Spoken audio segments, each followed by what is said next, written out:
Hey, welcome back to Web Squadron. So some people have struggled with creating templates from a page on a domain or a subdomain or wherever, and then importing it onto another website or another domain or a subdomain or a staging site or whatever. Because they're worried that they're going to kind of lose the images or the files. Now, one thing I will mention though is that if you have 4 or 5 plugins which were key for creating your page, the original page, and then you're going to import or export that over to another domain or another website, if that hasn't got the same plugins that are key for the page in how it looks or certain types of widgets, it's not going to work, okay? You're going to get gaps and things not looking right. So make sure you got the same plugins basically. So we're looking at this website or this page built on one of our staging sites, and it was a page that we built. Okay, now what I'm going to do is I'm going to export this and then import it onto our main domain websites. This is the staging free website or the staging site. What I'm going to do is I've built the page, we've saved it, updated it, whatever. You go down to the little arrow down here, which is save options, and we are going to save this as a template. I'm going to call this template test. I love my creativity. I'm the most creative person ever. Right, test. There you go. So we've saved that. There's now 3 dots over here.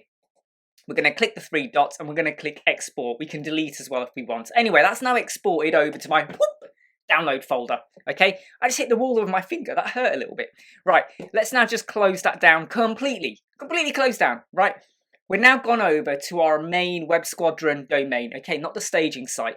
And I've created a new page and I've just called it upload. I'm just going to get rid of the title there, okay? So there's our page, right? Okay, so once you now want to bring the template in, it's really, really simple. Over here we have the grey folder. You click that, and this is where you would add in your blocks or your pages or your things like that, okay? Right, so this is where you add in your items. But you also have a third tab called My Templates. Now at the moment, test is not here because it does not exist on this website. We have an arrow pointing up. We're going to click that, and we're now going to select our JSON file. There it is. So that's the one we just exported. Let's click that. It will now load up. It doesn't take long, 2 or 3 seconds, and it is now over here. Let me just move myself out of the way, and we can preview it, but we know what it is, and I'm just going to click insert. We know what we're doing here. And it says, look, if you do this, whatever else is on the page is going to get overwritten. Nah, whatever, just do it, okay? We click yes, and it should now import. And it's now just whirring away. Now, a few things have changed here. The font color. Some of that is unfortunately down to my global color settings that I've got in Elementor. So don't worry about that. I can modify it, okay? That's a dead easy one for me to go in and put back to white. And that was white, and that was white as well. However, when we look at the page, okay, that is what we had before. Right? Look, it's even got the form there. Look, ignore this color here. It's due to the global settings I've got on here compared to the global colors I had on the staging site. Easy to sort out, okay? Don't worry about that. But that's it. That's how you export. Stick it in your downloads, wherever you want.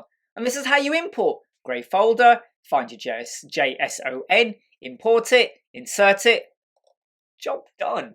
Pretty simple. Like, subscribe, see you soon.